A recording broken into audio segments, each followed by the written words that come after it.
Hace tiempo estás dedicada a la docencia, a la formación de docentes. ¿Qué impresión tenés o qué impresión tuviste cuando escuchaste a la presidenta de la Nación, Cristina Fernández de Kirchner, decir que los docentes trabajan 4 horas por día y tienen 3 meses de vacaciones? Claro, yo saqué un largo artículo en ese momento, porque primero en realidad había dicho ni merece la pena responder a eso, porque es burda, es una apreciación burda. Me hizo acordar a cuando Menem mandó a los investigadores a lavar los platos, ¿no? Es hasta poco digna de una investidura presidencial hacer esa apreciación tan liviana. Es desconocer totalmente lo que hace el docente y cuestionarlo por su falta de profesionalidad cuando justamente se está queriendo fomentar una imagen de poca profesionalidad. Si la presidenta cree que el docente solo trabaja las 4 horas que está frente a los chicos, es desconocer totalmente cuál es la tarea del docente. Vos sabés que particularmente me cuesta entender, me cuesta comprender que la presidenta tenga desconocimiento sobre este tema, ¿no? Sobre la tarea docente tan importante, ¿no? Desde mi punto de vista, me parece que la presidenta apunta a un público determinado.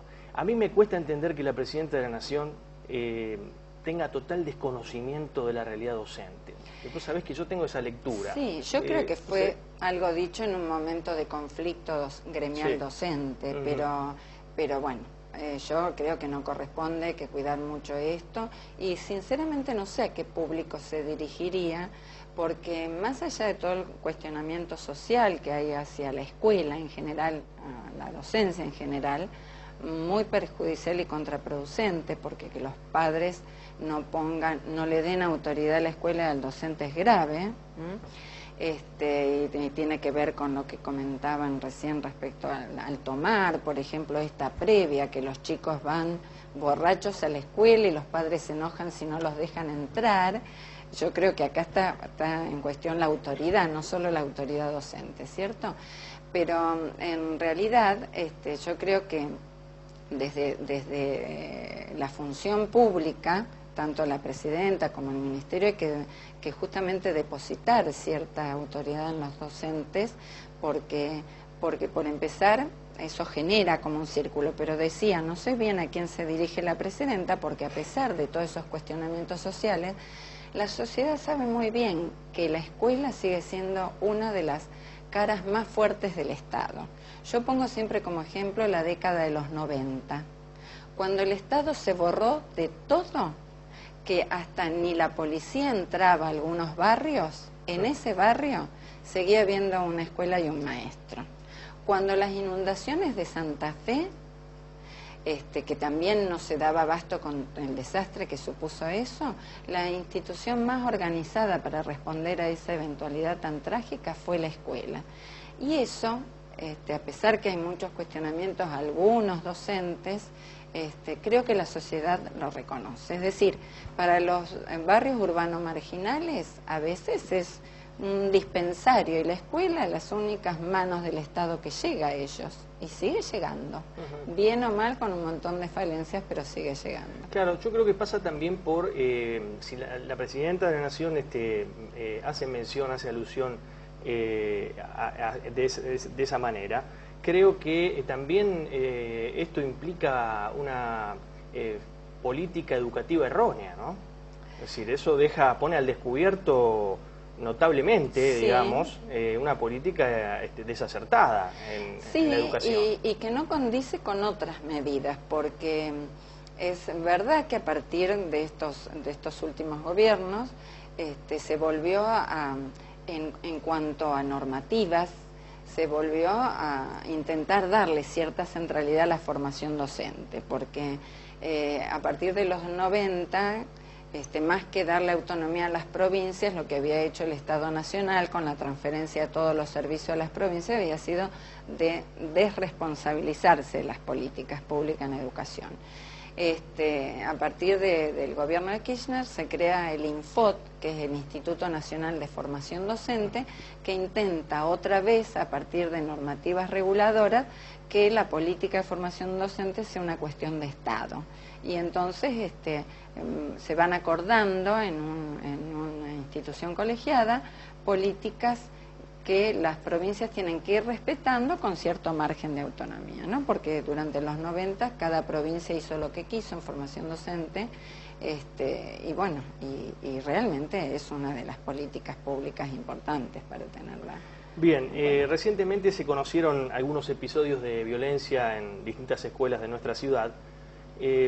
La pregunta es, ¿eso tiene que ver con cambios de hábitos en algunos adolescentes? Es decir, apuntando preferentemente a que los chicos pasan, por ejemplo, ¿no?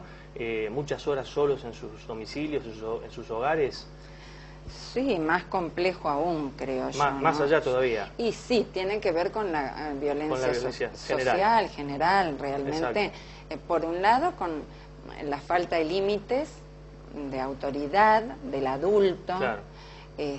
Y por otro lado con la pobreza. Sabemos que los índices de pobreza en el mundo generan mayor índice de violencia, pero uno puede ver que pasa esto en sectores no urbanos marginales también, y creo que ahí falta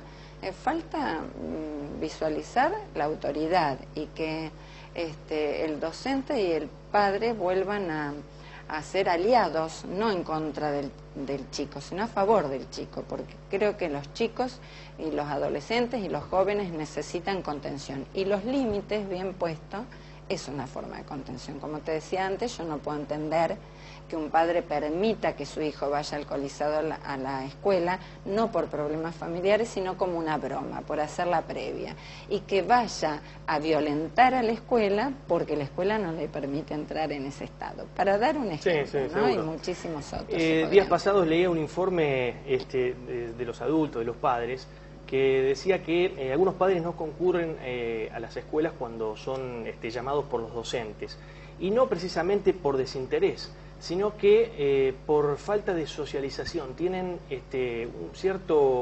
marcan una distancia con respecto al docente, como que tienen temor a hablar, a desarrollar una conversación. Me llamó mucho la atención eso. Sí, eso podría ser en algunos sectores, en los sectores urbanos marginales, a lo mejor sucede esto.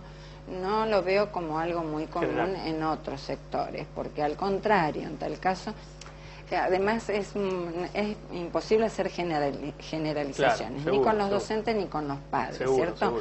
Yo solía decir cuando estaba en cargos directivos que a veces los que aparecen y se hacen conocidos son los casos problemas de la sociedad, de padres, de estudiantes, y en realidad la gran mayoría trabaja bien, se ocupa de sus hijos, qué sé yo solía decir en una institución de 200 profesores. A veces se nos escapaba esta apreciación. Mirá lo que hacen todos los docentes. Y eran 10 docentes. Claro, 10 docentes que no cumplen, que faltan, te hacen un problema increíble a las autoridades, pero en realidad entre 200 es el 5%, y los otros 195 aparecen desapercibidos. Por eso a veces hay que tener cuidado con esas generalizaciones, ¿no? Liliana, brevemente, porque nos hace enseña, tenemos que cerrar. ¿Qué opinión te merece la reforma curricular en la provincia de Santa Fe? Bueno, yo puedo hablar más de la reforma para la formación docente que se llevó a cabo hace unos 4 años atrás, 3 años, y que yo estuve en la comisión de cambio curricular. De la reforma de media, ya sabemos que hubo mucha oposición de casi todos los sectores, porque fue una reforma muy inconsulta, y la consulta no hay que hacerla solo para respetar la profesionalidad de los docentes, que es una condición, sino porque hay que creer en el trabajo socializado, que sale siempre mejor, porque los que tienen que decir hacia dónde debe ir una reforma de nivel medio es la sociedad en general, pero sobre todo los expertos, que son los docentes de nivel medio. Y realmente no hubo una consulta a conciencia, sino como siempre se hace, para mañana o para ayer tenemos que opinar tan luego de un documento ya armado y de algo tan importante como una reforma curricular. Bien, vos sabés que en la reciente reunión del Consejo Federal de Educación, el ausentismo docente fue el tema de debate. Hay datos preocupantes, esto es muy reciente, es de horas. A nivel nacional, el ausentismo en la educación pública argentina está entre el 20 y el 30%. En nuestra provincia, según la ministra de Educación Leticia Mengarelli, el ausentismo docente ronda el 24%, siempre haciendo hincapié en escuelas públicas. El diputado justicialista Ricardo Olivera dijo que en la provincia de Santa Fe hay algo más de 40.000 docentes. Si el ausentismo ronda el 24%, habría casi 10.000 docentes ausentes en las aulas. Preocupante 100%, ¿no? Es decir, Bien. El ausentismo. Pero vos tenías algo para aportar sobre, brevemente, que ya cerramos. Sí, quería decir que tomar esos datos aislados, como lo tomó la presidenta, me parece que no dice nada y que son muy peligrosos y tendenciosos. En ese 24%, por ejemplo, están todos los profesores que están relevados de sus cargos para ocupar cargos ministeriales o de asesoramiento y demás. Eso no se dice. Y por otra parte, es verdad, hay muchos estudios hechos al respecto, investigaciones realizadas por el gremio, que la docencia, y más en las malas condiciones que se trabaja, muchas veces asumiendo 2 cargos, trabajando en doble turno, es muy desgastante psíquica y físicamente. El malestar docente es muy fuerte. Que eso tampoco no se dice. Sí, que tampoco se dice. Bueno, Liliana, muchísimas gracias. Gracias a ustedes. Gracias por estar acá y, como le digo a todos los invitados, las puertas de este canal y de este programa están abiertas. Bueno, muchísimas gracias a los dos. Se llama Liliana Sanjurjo, doctora en Ciencias de la Comunicación, investigadora de la Universidad Nacional de Rosario. Nosotros cerramos ya, me voy en busca de Jacqueline Celis. Jacqueline, ¿qué te queda para lo último? Les recordamos a las chicas que quieran participar en el concurso de La Mirada, que manden sus fotos o sus datos a programaconsideraciones@gmail.com. Y bueno, si quieren vernos, pueden buscarnos por el canal Consideraciones 2012 en YouTube. Bueno, muchas gracias, Jacqueline. De nada. Por la amabilidad de habernos acompañado, muchísimas gracias. Nos reencontramos el próximo martes, 20:30 horas, aquí en Canal 2, Televisión Regional, Consideraciones. Muy buenas noches para todos.